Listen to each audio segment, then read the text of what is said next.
Hey, welcome back. Sometimes I'll be in a meeting or maybe just waiting for my coffee to brew, and I'll glance at the clock. 38 minutes. That's nothing. It's a commute, a workout, half a decent night's sleep. But what if I told you that 38 minutes was once enough time to start, fight, and finish an entire war? A real, declared war between a global empire and a sovereign kingdom. That's the clock we're watching today. I'm Ibnul J. Farabi, and this is Flashpoints, the wars that shaped us. So, let's set the scene. It's August 1896. The place is the island of Zanzibar, a fragrant, clove-scented jewel off the coast of East Africa. For centuries, it's been a crossroads, a hub of trade and culture. And by the late 19th century, it's a sultanate under the, let's call it the influence of the British Empire. The British Consul in Zanzibar, a man named Basil Cave, essentially runs the show from the sidelines. The Sultan, Hamad bin Thawani, is cooperative, playing the difficult game of maintaining some local authority while bowing to British demands. Then, on August 25th, Sultan Hamad dies suddenly. The palace whispers of poison, and into this power vacuum steps his cousin, Khalid bin Barghash. Khalid was not the British choice. They preferred another cousin, Hamad bin Muhammad, who they knew would be far more pliable. They'd even made this expectation clear in previous treaties. But Khalid bin Barghash had dreams of sovereignty. He believed the Sultanate was his by right, and he moved swiftly. Within hours of Hamad's death, Khalid and his supporters had occupied the palace, the Bait al-Haq, a beautiful seafront fortress in Stone Town.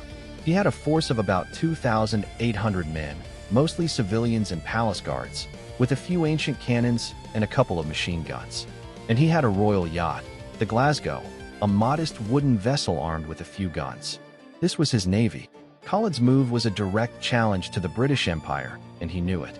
But I think he believed, or hoped, that the world would recognize his claim and the British would just accept it. The British response was immediate and methodical. Consul Basil Cave sent a telegram to the Foreign Office in London, but he didn't wait for a reply. He began assembling a naval force in the harbor. 3 modern cruisers, the Philomel, Thrush, and Sparrow, took up positions. The powerful cruiser HMS St. George was recalled from nearby waters, and the flagship, HMS Raccoon, was stationed to point its guns directly at the palace. The British also had a force of Royal Marines and Zanzibari Askaris loyal to their preferred sultan. They delivered an ultimatum to Khalid: evacuate the palace and surrender your claim by 9 a.m. on August 27th, or we will open fire. Now, imagine the tension in Stone Town that night. The humid air, the smell of the sea and spices. Khalid inside the ornate palace, desperately sending his own telegrams to anyone he thought might help. The Germans, the Americans, appealing to the idea of sovereign rule. The British ships, cold and gray in the harbor, their guns silent but trained. The citizens, caught in between. Khalid didn't evacuate. Instead, he sent a message saying, essentially, "We are not firing on you, but we will not leave our palace." He may have believed this was a negotiation. For the British Empire at the height of its power, it was not a negotiation. It was insubordination. 9 a.m., August 27, 1896. The ultimatum expires. The British commander, Rear Admiral Harry Rawson, doesn't hesitate. At 9:02, he gives the order, and the world's shortest war begins.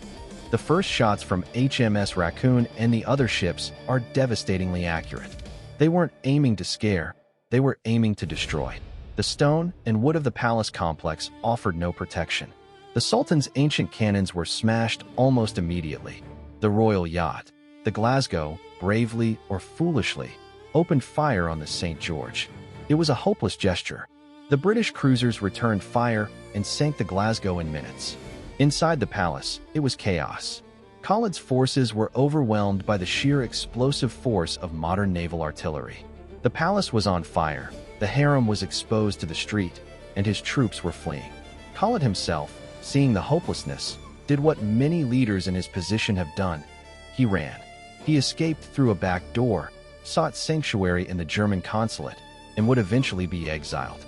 By 9:40 a.m., 38 minutes after the first shot, the firing ceased. The British demanded that the new sultan, their man Hamad, signal his authority by ordering the surrender of the remaining forces. He did. The war was over. The British had one petty officer slightly wounded. Zanzibari estimates range from 500 to 600 casualties. The palace was a smoldering ruin. British rule was not just reaffirmed. It was cemented with brute, undeniable force. So what do we make of this? On one level, it's a historical curiosity, a trivia answer. The Anglo-Zanzibar War. 38 minutes. But to me, as a storyteller and an engineer, I see it as a perfect, brutal case study in power dynamics. It's a flashpoint that illuminates the entire era. This wasn't really about Khalid, or even about Zanzibar's throne. It was about the projection of imperial power. The British needed to make an example. In the grand chessboard of the scramble for Africa, any sign of resistance, any independent move, had to be met with overwhelming and immediate response. It was a message to every other local ruler: your sovereignty exists only at our pleasure. The clock wasn't just timing a battle. It was measuring the gap between an empire's perception of its own authority and a local leader's hope for self-determination.